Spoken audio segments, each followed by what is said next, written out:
몸과 마음을 지키는 불교적 지혜. 우리는 숨가쁜 세상 속에서 끊임없이 흔들립니다. 정보의 파도에 휩쓸리고 경쟁의 소용돌이 속에서 몸과 마음은 만신창이가 되기 쉽습니다. 누군가에게는 이 모든 것이 당연한 삶의 일부이겠지만 부처님께서는 우리에게 스스로의 몸과 마음을 지키는 법에 대한 깊은 지혜를 남기셨습니다. 오늘은 그 가르침을 따라 우리의 몸과 마음을 어떻게 돌보아야 하는지, 그리고 그 둘이 어떻게 하나로 연결되어 있는지 함께 이야기하고자 합니다. 1. 마음을 지키는 수행 - 고요한 물을 만드는 법.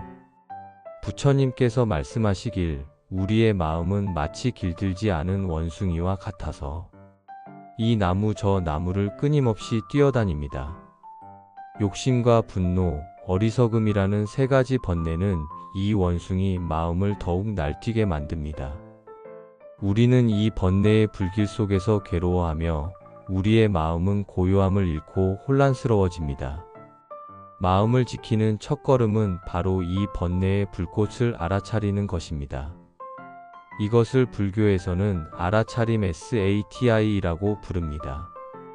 우리는 보통 마음속에서 일어나는 생각과 감정에 휩쓸려 자신도 모르게 고통을 키워갑니다. 누군가 나에게 싫은 소리를 했다면 그 싫은 감정을 곱씹고 분노를 키우며 스스로를 괴롭힙니다. 마치 탁한 흙탕물에 갇힌 채 헤매는 것과 같습니다. 하지만 알아차림은 다릅니다. 이는 마음속에서 번뇌가 일어날 때 그것을 판단하거나 억누르려 하지 않고 그저 있는 그대로 관찰하는 연습입니다. 아, 지금 분노의 감정이 일어나는구나. 아, 지금 불안한 생각이 나를 휩쓰는구나 하고 그 감정과 생각을 객관적으로 바라보는 것입니다. 마치 강이 흙탕물을 그대로 두고 바라보면 시간이 흐르면서 흙이 가라앉아 맑은 물이 되듯 알아차림의 수행을 통해 우리의 마음은 고요하고 평화로워집니다. 불교의 핵심 수행법인 윗바사나는 바로 이 알아차림을 통해 삶의 본질을 꿰뚫는 명상법입니다. 윗바사나는 있는 그대로를 본다는 뜻입니다. 우리는 호흡을 관찰하며 몸의 미세한 감각, 마음의 변화를 하나하나 알아차립니다.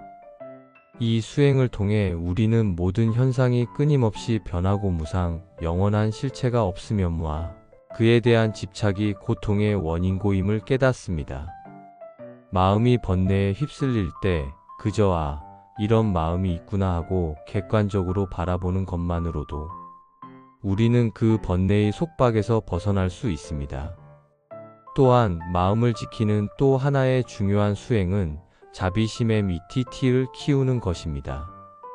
우리의 마음은 다른 이를 미워하거나 질투할 때 가장 병들기 쉽습니다. 미움과 분노의 감정은 고스란히 나 자신을 해치는 독이 됩니다. 반면에 다른 이의 행복을 진심으로 바라는 자비심은 우리 마음을 넓고 평화롭게 만듭니다.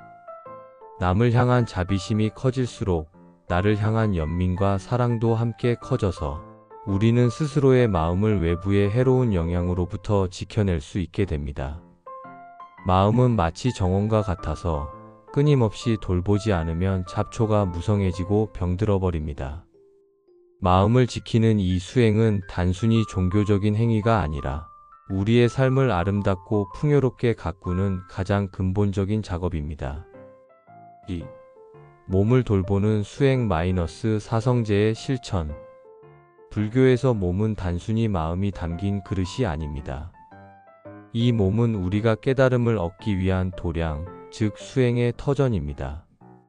몸이 건강하지 않으면 마음도 평화로울 수 없고 바른 수행을 이어가기 어렵습니다. 따라서 몸을 돌보는 것 또한 중요한 수행의 일부입니다. 부처님께서는 사성제, 즉 4가지 성스러운 진리를 통해 모든 고통의 해결책을 제시하셨습니다. 이 진리는 몸을 돌보는 일에도 그대로 적용됩니다. 고성제 고통의 진리. 몸은 고통의 원인이 될 수 있음을 인정하는 것입니다. 늙고 병들고 결국 죽음에 이르는 육체의 고통을 부정하지 않는 것입니다. 몸이 아플 때 그 아픔을 애써 외면하거나 거부하기보다는 아, 몸이 아프구나 하고 있는 그대로 받아들이는 것에서 출발합니다. 육체의 고통은 단지 질병에 국한되지 않습니다. 피로, 불면, 식욕 부진, 작은 통증까지도 모두 고통의 일부임을 알아차려야 합니다. 집성제 고통의 원인의 진리. 육체의 고통은 대부분 탐욕과 집착에서 비롯됩니다. 더 많이 먹고 싶다는 끝없는 탐욕은 몸을 병들게 합니다. 움직이기 싫다는 편안함에 대한 집착은 게으름을 낳아 몸의 활력을 잃게 합니다. 우리는 몸이 보내는 신호를 무시하고 욕망에 굴복하며 결국 스스로 병의 원인을 쌓아갑니다. 현대 사회의 과로와 스트레스도 마찬가지입니다. 더 많이 벌어야 한다는 탐욕과 남보다 뒤처지면 안 된다는 집착이 몸을 혹사시키고 결국에는 마음의 분노와 몸의 질병으로 나타나는 것입니다. 멸성제 고통의 소멸의 진리. 육체의 고통을 없애는 길은 그 원인인 탐욕과 집착을 내려놓는 것입니다.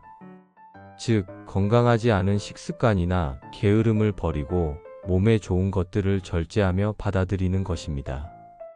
이는 단순히 안 먹는다는 금욕이 아니라 이 음식이 내 몸에 이로운가? 라는 질문을 통해 마음의 조절력을 기르는 수행입니다. 육체적 욕망에 대한 통찰과 절제는 곧 고통의 소멸로 이어지는 길입니다. 도성제 고통의 소멸에 이르는 길의 진리. 이것이 바로 팔정도로 몸을 건강하게 유지하는 실천적인 지혜를 담고 있습니다. 팔정도는 수행을 위한 8가지 바른 길을 의미합니다. 정견 올바른 견해, 즉 몸과 마음의 고통이 어디서 오는지 바로 보는 것입니다. 정사유 올바른 생각, 즉 몸을 해치는 생각 대신 건강을 돕는 생각을 하는 것입니다. 정어 올바른 말, 즉 부정적인 말이나 남을 헐뜯는 말은 스트레스를 유발하여 몸에 해롭습니다.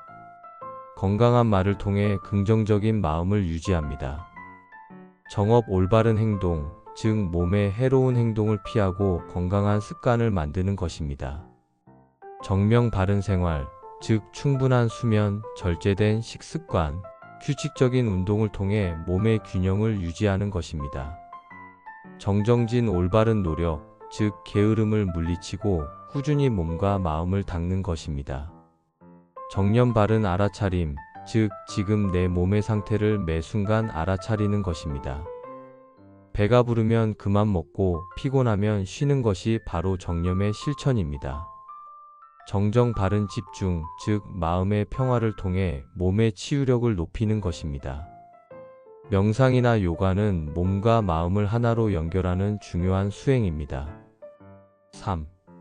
몸과 마음의 연결고리 -1 체유심조의 깨달음. 우리는 종종 마음과 몸을 별개의 것으로 생각합니다.